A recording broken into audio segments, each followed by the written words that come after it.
एक गांव में एक रामलाल नाम का एक किसान अपनी पत्नी और 4 लड़कों के साथ रहता था। रामलाल खेतों में मेहनत करके अपने परिवार का पेट पालता था, लेकिन उसके चारों लड़के आलसी थे, जो गांव में वैसे ही इधर-उधर घूमते रहते थे। एक दिन रामलाल ने अपनी पत्नी से कहा कि अभी तो मैं खेतों में काम कर रहा हूँ, लेकिन मेरे बाद इन लड़कों का क्या होगा? इन्होंने तो कभी मेहनत भी नहीं की, ये तो कभी खेत में भी नहीं गए। रामलाल की पत्नी ने कहा कि धीरे धीरे ये भी काम करने लगेंगे। समय बीतता गया और रामलाल के लड़के कोई काम नहीं करते थे।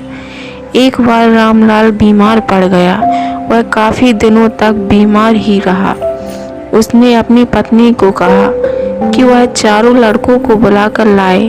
उसकी पत्नी चारों लड़कों को बुलाकर लाई। राम कहा, लगता है कि अब मैं ज़्यादा दिनों तक जिंदा नहीं रहूँगा। रामलाल को चिंता थी कि उसके जाने के बाद उसके बेटों का क्या होगा, इसलिए उसने कहा, बेटो, मैंने अपने जीवन में जो भी कुछ कमाया है वह खजाना अपने खेतों के नीचे दबा कर रखा है। मेरे बाद तुम उसमें से खजाना निकाल कर आपस में बांट लेना। यह बात सुनकर चारों लड़के बहुत खुश हो गए। कुछ समय बाद रामलाल की मृत्यु हो गई।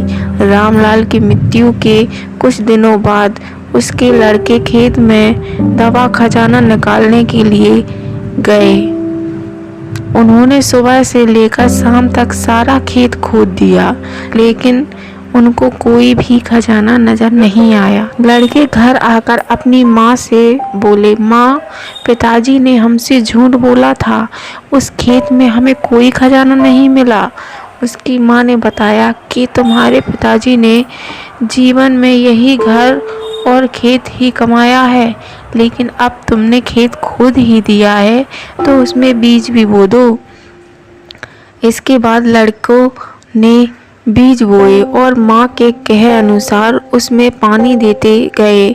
कुछ समय बाद फसल पक कर तैयार हो गई, जिसको बेचकर लड़कों को अच्छा मुनाफा हुआ, जिसे लेकर वह अपनी माँ के पास पहुँचे।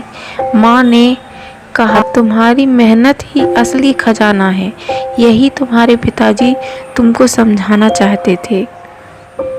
सीख, हमें आलस्य को त्याग कर मेहनत करना चाहिए। मेहनत ही इंसान की असली दौलत